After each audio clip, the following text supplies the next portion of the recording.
सभामुख महोदय, दुनियाँलाई थाहा छ अफगानिस्तानमा जो सार्कको सदस्य राष्ट्र हो र नेपाल त्यसको अध्यक्षता गरिरहेको राष्ट्र हो, त्यो देशमा 20 वर्षपछि एउटा इतिहास दोहोरिएको छ। दुनियाँ चकित छ, त्रसित छ, किम कर्तव्य विमूढ छ र त्यहाँका नागरिकहरू र त्यो देशमा रहेका विदेशी नागरिकहरू सँगसँगै त्यहाँ रहेका नेपाली दाजुभाइ दिदीबहिनीहरू त्रस्त छन्, भयभीत छन्। अब के हुन्छ यो दुनियाँलाई थाहा भयो। जसले त्यो राष्ट्रमाथि चढाइ गरेका थिए उनीहरूले पहिल्यैदेखि सैनिक क्याम्पहरू खाली गरिसकेका थिए र केही समयभित्रै आफ्ना भएका नागरिकहरूको सुरक्षाको निम्ति थप सैनिक पठाइरहेका थिए। तर हामी सार्क राष्ट्रको अध्यक्षता गरिरहेको मुलुक, त्यस देशको सरकार, त्यसमाथि कम्फर्टेबल र परमादेश सरकार जनकवि केशरी राजले भने जस्तो दुनियाँभर मादल बज्दा पनि भिउजेन। सभामुख महोदय, उसले केही थाहा पाएन। कस्तो हिजो त यहाँ सुनिन्थ्यो उहाँ गठबन्धनको हिरो हो। आज हाम्रो प्रधानमन्त्री, हाम्रो सरकार, त्यहाँ सङ्कटमा परेका नेपालीहरूले आफ्नो देश छ, आफ्नो देशमा सरकार छ र त्यहाँबाट हाम्रो सुरक्षाको निम्ति पहल कदमी हुन्छ भन्ने कुरा थाहा पाएनन्। सभामुख महोदय, विडम्बनाको कुरा यो छ। हामी यस प्रकारको गैर जिम्मेवार र उत्तरदायी सरकार यो होला भनेर कल्पना गरिरहेका थिएनौँ, जोसँग झन्डै 2/3 क्षमता छ। आज सरकार बनिरहेको छैन, पूर्णता पाइरहेको छैन। म त्यता जान चाहन्न। हामी चाहन्छौँ कि त्यहाँ रहेका नागरिकहरूको रक्षा हुनुपर्दछ, तिनको फिर्तीको व्यवस्था मिलाइनु पर्दछ र त्यो फेरि कुनै प्रतिबद्धताले पुग्दैन। यहाँ सुनिया थियो यो सरकारलाई त्यस्तो गल्ती गर्ने छुट छैन जसले केही पनि नगरोस्, कुरा मात्रै गरोस्। अघिल्लो सरकारलाई आरोपित गरिरहियो, परराष्ट्र सम्बन्ध बिगार्यो, सन्तुलन भएन, प्रभावकारी भएन। हामी हेर्न चाहन्छौँ सभामुख महोदय, यो झन्डै 2/3 सरकारको प्रभावकारी काम दुनियाँले थाहा पाउँदा पनि हिरो बनेका प्रधानमन्त्री, गठबन्धनले हिरोको रूपमा परिभाषित गरेका प्रधानमन्त्री आज जिरो भइरहनु भएको छ। हामीले थाहा पाएनौँ, नेपाल राष्ट्रले थाहा पाएन, नेपाली जनताले थाहा पाएन र उहाँले आफ्ना समकक्षीहरूसित पनि अफगानिस्तानको घटना के हो, क्रान्ति हो, प्रतिक्रान्ति हो, हिंसा हो, आक्रमण हो, प्रत्याक्रमण हो, हस्तक्षेप र प्रति हस्तक्षेपका अनन्त श्रृङ्खलाहरूले थिलथिलो र खण्डहर भएको त्यहाँका जनताको सुख, समृद्धि, लोकतन्त्र आदि माथिको समस्या हो। के हाम्रो देशको कुनै राष्ट्रिय, अन्तर्राष्ट्रिय र हाम्रो परराष्ट्र कुनै दृष्टिकोण छैन? सभामुख महोदय, हामी त्यो जान्न चाहन्छौँ। सरकारलाई यस विषयमा सदनलाई स्पष्ट पार्नका निम्ति रुलिङ होस् भनेर माग गर्न चाहन्छौँ। सभामुख महोदय, हामी सबभन्दा पहिला एउटा कुरा स्मरण गराउन चाहन्छु म। हाम्रो पार्टीको तर्फबाट 73 सालमा त्यहाँ रहेका, कार्यरत रहेका नागरिकहरूमाथि हमला हुँदा तत्कालीन प्रधानमन्त्री सम्माननीय केपी शर्मा ओलीको सरकारले तत्काल 24 घण्टा भित्रै राहत र उद्धारको काम गरेको थियो। हामी त्यो गर्न सक्छौँ कि सक्दैनौँ? सरकार कहाँ छ जनता जान्न चाहन्छन्। हामी जान्न चाहन्छौँ र हामी स्पष्ट त्यसको बारेमा जानकारी माग गर्दछौँ। अर्को, यस घटनाबाट नेपाल राष्ट्रले के सिक्ने हो, दुनियाँले के सिक्ने हो? यो कुनै चान्चुने विषय होइन। सोभियत हस्तक्षेप टिकेन, अमेरिकी हस्तक्षेप टिकेन, दुनियाँको परिवर्तनको मोडेल, त्यस देशको आर्थिक सामाजिक सांस्कृतिक रूपान्तरणको मोडेल सभामुख महोदय त्यस देशका जनताले निर्धारण गर्न पाउनुपर्दछ, कुनै शक्ति राष्ट्रहरूले परेड खेलेर होइन भन्ने कुरा स्थापित भएको छ। घटनाको बारेमा दृष्टिकोण बेग्लै होला त्यो कस्तो हो भनेर, तर नेपालले यसबाट के सिक्ने? हामी एउटा संजोग देख्छौँ, दुईटै राष्ट्रपतिहरू कारजाई र गनी ग्रीन कार्ड होल्डर हुनुहुन्थ्यो। उहाँहरू हात हल्लाउँदै आउनुभयो र हात हल्लाउँदै जानुभयो। त्यसो भएको हुनाले मैले यो विषय स्पष्ट फेरि पनि राख्न चाहन्छु, नेपाल राष्ट्रको दृष्टिकोण छ कि छैन सार्कको अध्यक्षको हैसियतले, सम्माननीय सभामुख महोदय। त्यसैले हामीले आफ्नो देशहरूमा यस घटनाबाट के सिक्ने हो, के बुझ्ने हो र यस प्रकारका हस्तक्षेपहरू, वैदेशिक हस्तक्षेपहरू कुनै पनि स्वाधीन राष्ट्रका निम्ति कामयाबी हुँदैनन्, अर्थहीन हुन्छन् भन्ने कुरा हामीले सिक्नु पर्दछ। र त्यही देशमा बलियो राष्ट्रवादी शक्ति दलहरू वा राष्ट्रिय शक्तिको निर्माण हुनुपर्दछ भन्ने कुरा देखिएको छ। हामी चाहन्छौँ कि सरकारले यस विषयमा संसदलाई जानकारी गराउनु पर्दछ, त्यहाँ रहेका नागरिक सुरक्षित छन् र सुरक्षित फर्काइनेछ भन्ने प्रतिबद्धता व्यक्त गर्नुपर्दछ र त्यो प्रतिबद्धता सँगसँगै एक्सन गर्नुपर्दछ। त्यस्तो भएन भने एउटा कविले, गाउँले बलदेवले लेखेको जस्तो स्थिति नबनोस् कि बाहिर हेर्दा नेपाली परन्तु अर्कै भइसकेँ, विदेश मेरो स्वर्ग हो, मै पनि स्वर्गीय भइसकेँ भन्ने जस्तो अवस्था सिर्जना नहोस्। सभामुख महोदय, यो देशमा नेकपा एमाले जस्तो प्रगतिशील देशभक्त पार्टी छ र त्यहाँ रहेका नागरिकहरूलाई, अप्ठ्यारोमा परेका नागरिकहरूलाई उद्धार हुनुपर्दछ भन्ने दृढ दृष्टिकोण राख्ने पार्टी छ। त्यसो हुँदा यो परमादेश सरकारले आजै सदनलाई जानकारी गराउनु पर्दछ कहिले फर्किनेछन् सुरक्षित रूपमा। अफगानमा बसेका, यहाँ अप्ठ्यारोमा परेर गएका, त्यहाँ पनि उनको आँसु त्रास र पीडा, तिनका परिवार, तिनका आफन्तजनहरू आज छटपटिएका छन्। उनीहरूले सूचना पाउनु पर्दछ, सरकारको तर्फबाट प्रतिबद्धता पाउनु पर्दछ। यही कुरा हामी जोरदार रूपमा राख्न चाहन्छौँ सभामुख महोदय। धन्यवाद।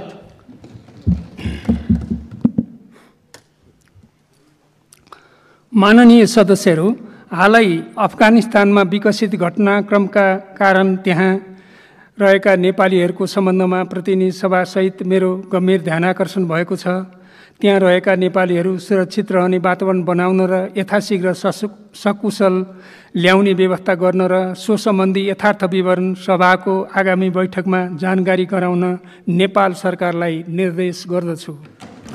सभामुख महोदय, अफगानिस्तानमा अल्पत्र परेका 15,000 जनता फिर्ता ल्याउने कुरामा सरकारले किन ढिला गरिरहेको छ? अनलाइन फर्म भरेर समिति बनाएर सरकार पन्छिन मिल्छ? जयसिंह धामी प्रकरणमा उनी हराएको आज 18 दिन भएको छ, 10 दिने आयोग कहाँ बेपत्ता भएको छ? यो जनताले खोजिरहेका छन्। अघिल्लो सरकारले चाइनाको वुहानबाट चाहे विद्यार्थीहरूको उद्धार गर्ने क्रम होस्, चाहे अफगानिस्तानमा सुसाइड बमबाट हत्या भएका 12जना र 24जनालाई उद्धार गर्ने क्रममा जुन खालको भूमिका खेल्यो, त्यो कुराबाट यो सरकारले सिक्नु आवश्यक छ।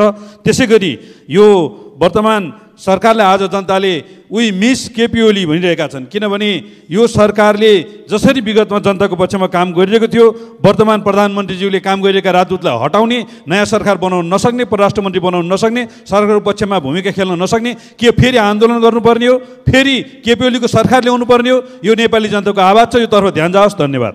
सम्माननीय सभामुख महोदय, एउटा सार्वभौम स्वतन्त्र देशसँग सम्बन्धित उसले गर्नुपर्ने कर्तव्यसँग सम्बन्धित अत्यन्त गम्भीर विषय म सम्माननीय सभामुख महोदय मार्फत नेपाल सरकार समक्ष राख्न चाहन्छु।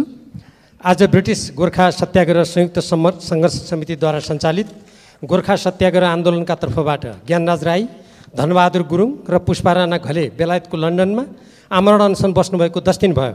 उहाँहरूको स्वास्थ्य अवस्था बिग्रिँदै गएको समाचार छ।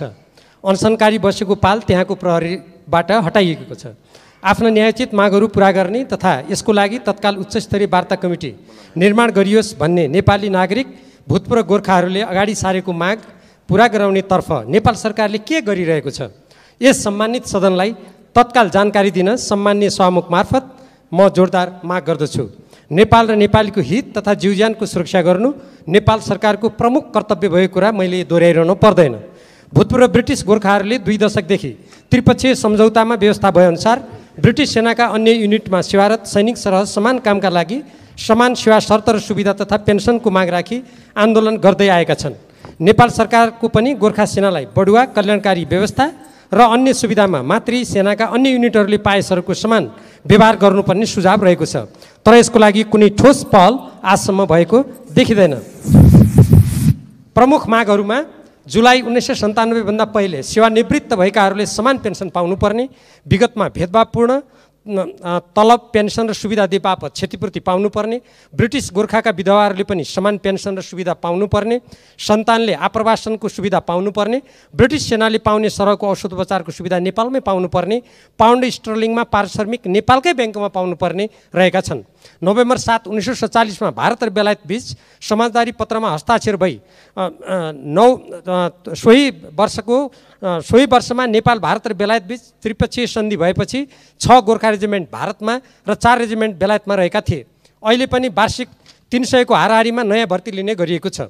सन्धिको परिच्छेद 1 मा नेपालको स्वार्थ र प्रतिष्ठाको विपरीत हुन नहुने र गोर्खा सैनिकहरूलाई भाडाका सिपाहीका रूपमा हेरिन नहुने शर्त उल्लेख छ। प्रतिनिधि सभाको अन्तर्राष्ट्रिय सम्बन्ध समितिले भूतपूर्व गोर्खाका समस्या समाधानका लागि 2055 साल र 2075 सालमा भूतपूर्व गोर्खाका समस्या समाधानका लागि सरकारलाई अत्यन्त महत्त्वपूर्ण सुझाव दिएको थियो, तर ती सुझावहरूको कार्यान्वयनतर्फ कुनै ध्यान दिइएको छैन। सबभन्दा पछिल्लो पटक जुन 2019 मा तत्कालीन प्रधानमन्त्री केपी शर्मा ओलीको बेलायत भ्रमणका अवसरमा तत्कालीन बेलायती प्रधानमन्त्री टेरेसा मेसँगको वार्तामा त्रिपक्षीय सम्झौताको पुनरावलोकनको प्रस्ताव गर्नुका साथै ब्रिटिस गोर्खाको भर्ना, तालिम र सुविधाबारे नेपाल सरकारको जानकारीमा नभएको तथा परिस्थिति भिन्न भएकोले उक्त सम्झौताबारे नयाँ ढङ्गबाट सोच्नुपर्ने कुरा भएको थियो। नेपाल र बेलायतको संयुक्त विज्ञप्तिमा गोर्खाका बारेमा छलफल जारी राख्ने सहमति भएको कुरा उल्लेख गरेको थियो। तत्पश्चात नेपालको परराष्ट्र मन्त्रालयले फेब्रुअरी 2020 मा काठमाडौँ स्थित बेलायती दूतावासलाई त्रिपक्षीय सम्झौताको पुनरावलोकनका लागि द्विपक्षीय वार्ता गर्न पत्राचार गरेको थियो। त्यसको कुनै जवाब दिइएको वा नेपाल सरकारले पुनः सोधखोज गरेको कुनै जानकारी छैन। यसतर्फ म सम्माननीय सभामुख महोदय मार्फत नेपाल सरकारको गम्भीर ध्यान आकर्षण गर्न चाहन्छु। नेपालको संविधानमा नै असमान सन्धि सम्झौताहरूको पुनरावलोकन गर्नुका साथै राष्ट्रिय हित र समानताको आधारमा सन्धि सम्झौता गर्ने कुरा स्पष्ट गरिएको अवस्थामा गोर्खा भर्ती जस्तो असमान र सार्वभौम सत्ता सम्पन्न देशले गर्न नहुने सन्धि खारेज गर्नुपर्नेतर्फ गम्भीर रूपमा लाग्नुपर्नेमा भूतपूर्व गोर्खाहरूले उठाएका न्यायोचित मागका सम्बन्धमा भइरहेको आमरण अनसनलाई गम्भीर रूपमा लिने काम सम्म नगरिनु जिम्मेवार सरकारका लागि सुहाउने कुरा होइन। बेलायतको संसदमा रहेका सदस्यहरूले समेत भूतपूर्व गोर्खा सैनिकहरूको आमरण अनसनप्रति ध्यान दिन र माग पुरा गर्न माग गर्दै आवाज उठाएका छन्। गोर्खा सैनिक ब्रिटिस सरकारका पक्षबाट युद्धमा होमिएको र यो तहको त्याग र बलिदान गर्दा समेत त्यसको अनुपातमा पुरस्कृत गर्ने तथा उचित क्षतिपूर्ति प्रदान गर्नुपर्नेमा उल्टै मानवोचित र न्यायपूर्ण व्यवहार गरिएको पाइँदैन। पहिलो र दोस्रो विश्वयुद्धमा मारिएका, हराएका एवं घाइते भएका गोर्खा सैनिकहरूको तथ्याङ्क तयार गरी पीडित र पीडितका परिवारलाई क्षतिको अनुपातमा क्षतिपूर्ति उपलब्ध गराउन ब्रिटिस सरकारसँग पहल गरिनुपर्छ भनेर अन्तर्राष्ट्रिय सम्बन्ध समितिले व्यवस्थित रूपमा प्रतिवेदन यसअगाडि नै दिइसकेको छ। गोर्खाभर्ती सुरु भएदेखि हालसम्म लगभग 8 लाख भन्दा बढी युवाले ब्रिटिस सरकारको सेनामा सेवा गरेको विज्ञहरूको भनाइ छ। औसत 4 जना परिवारका सदस्यको दरले हिसाब गर्दा यसबाट 32 लाख बढी जनसङ्ख्या प्रभावित हुन पुग्छ। 16 लाख बालबालिकाहरू प्रभावित भएका देखिन्छन्। यस विषयमा गम्भीरतापूर्वक छलफल गरी आवश्यक परिपूरणको व्यवस्था गर्न ब्रिटिस सरकारसँग उच्चस्तरीय वार्ताको माग गरिरहेका भूतपूर्व गोर्खाहरूलाई उनीहरूको माग पुरा गर्नेतर्फ अहिलेसम्म वार्ता कमिटी समेत गठन नगरिनु यो अत्यन्त आपत्तिजनक कुरा हो। 10 पुस्तादेखि ब्रिटिस सेनामा सेवारत व्यक्तिका परिवार आज पनि गरिबीको माग खेप्न बाध्य छन्।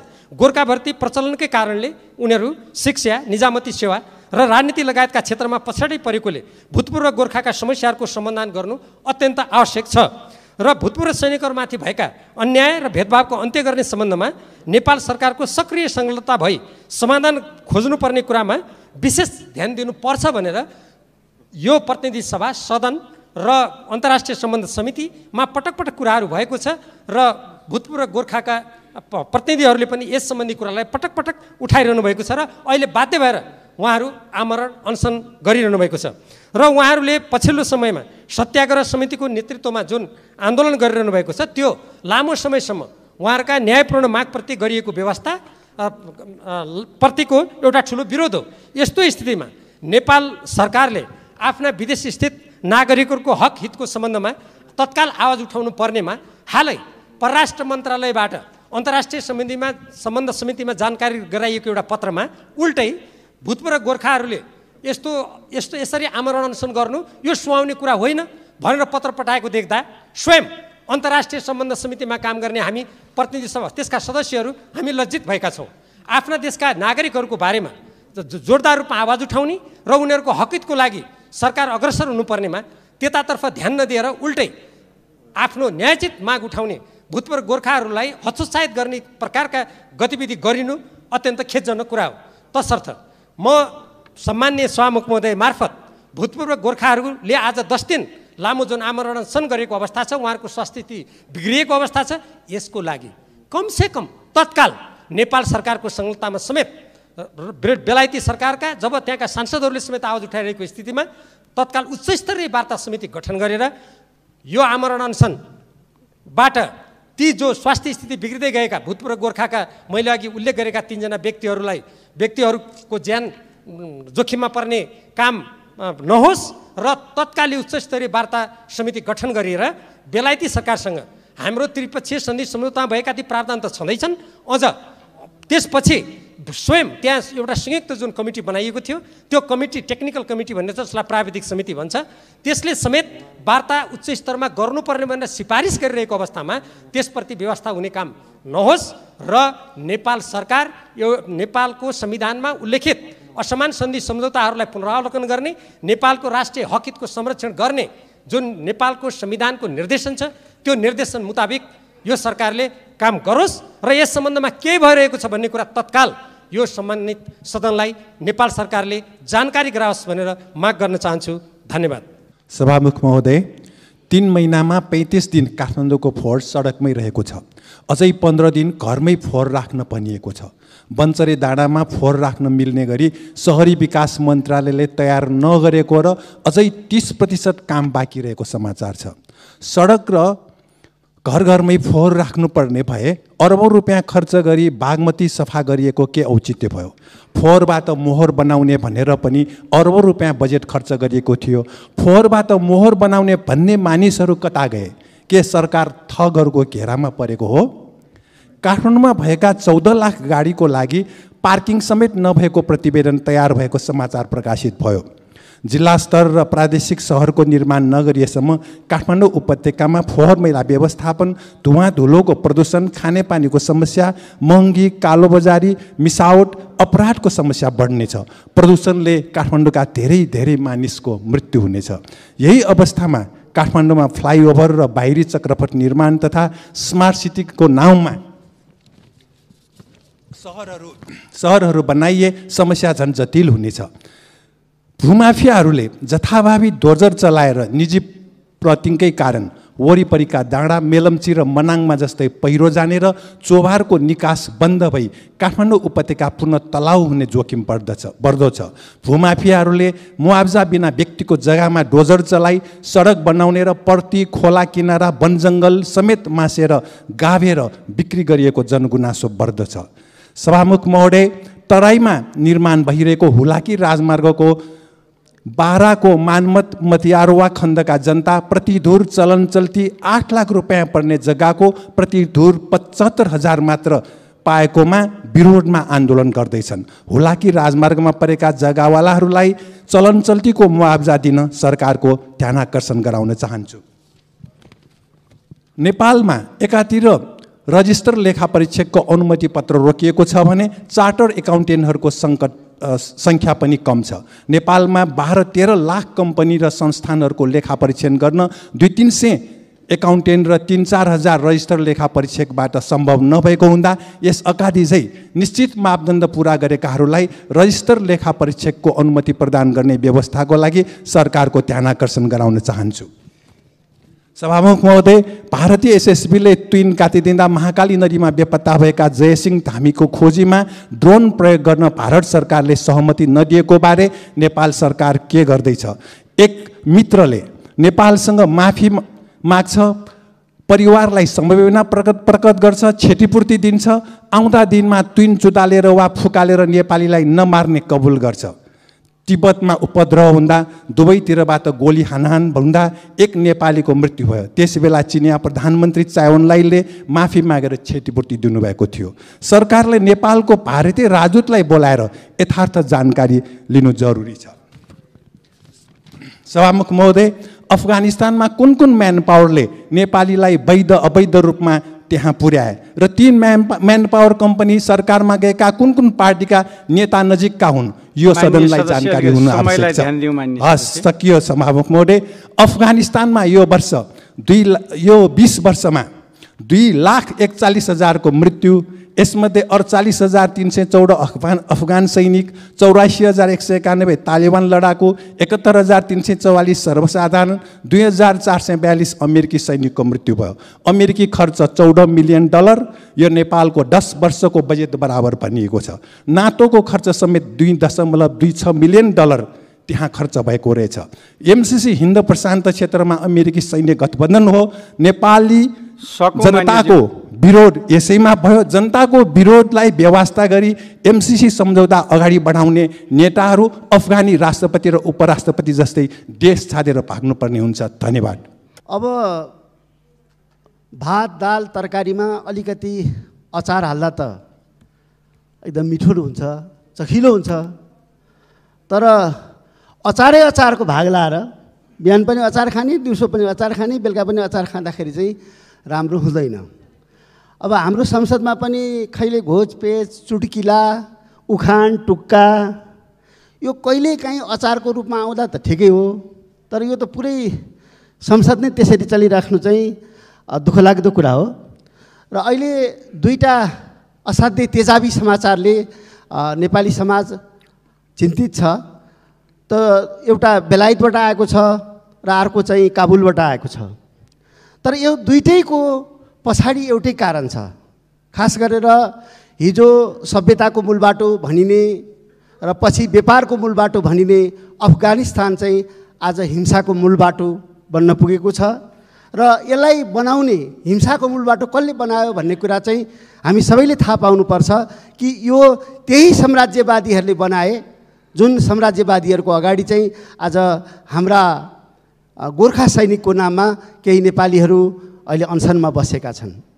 त आज पनि बेलायत अमेरिकाको चरित्रमा कुनै परिवर्तन आएको छैन। अब हामी कहाँ पनि खासै परिवर्तन आएको छैन।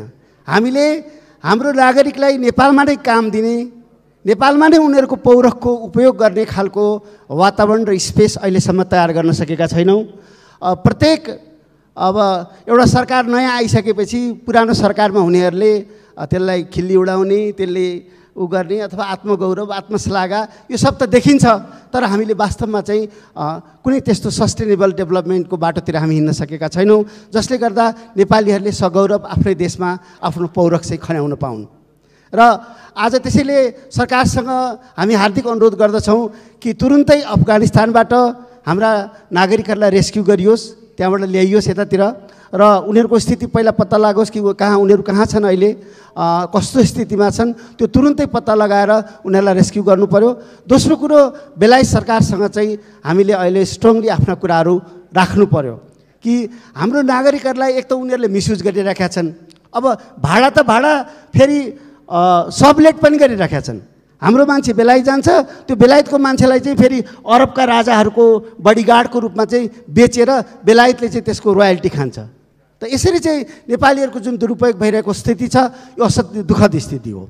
त त्यसो हुनाले हामी सरकारसँग अनुरोध गर्दछौँ कि यी कामहरू चाहिँ तत्परताको साथ गरिउन्। र हामीले के बुझ्नु पर्यो त भन्दाखेरि जबसम्म पुँजीवाद रहिरहन्छ, जबसम्म साम्राज्यवाद भइरहन्छ, त तबसम्म चाहिँ यस्तै गरिन्छ। जस्तो अफगानिस्तान 60 र 70 को दशकमा लेफ्ट डेमोक्रेटिक र लेफ्टिस्टहरूको एउटा केन्द्रको रूपमा विकास गर्दै थियो।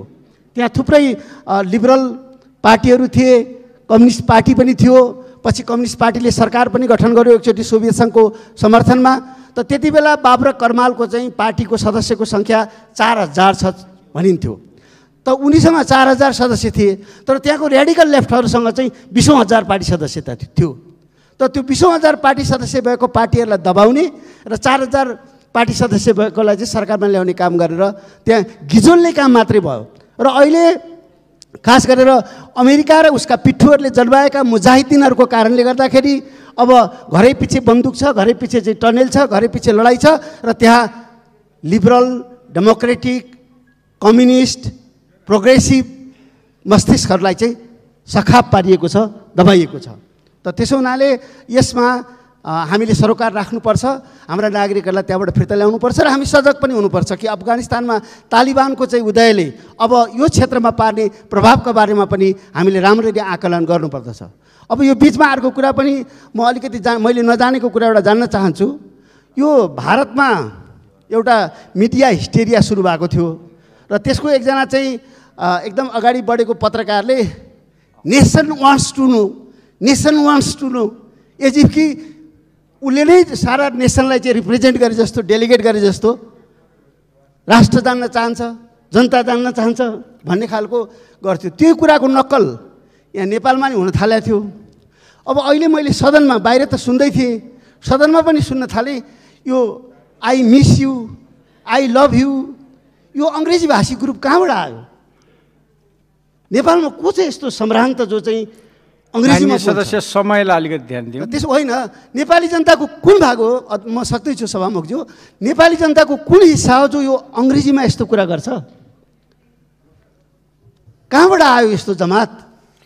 नेपालमा त हामीले सुनेका थियौँ तराईतिर थारू, मैथिली, मागी, तामाङ, नेवार, गुरुङ त बोलेको सुनेका थियौँ। यो एउटा अङ्ग्रेजी बोल्ने नयाँ जमात आएछ। I miss you, I love you, I कोनिके यु। त म पहिला अङ्ग्रेजी पनि पढाउँथेँ, त्यसले मलाई बढै जान्न उत्सुक भएको छु म। एनिवे सभामुखज्यूले समय दिनुभयो।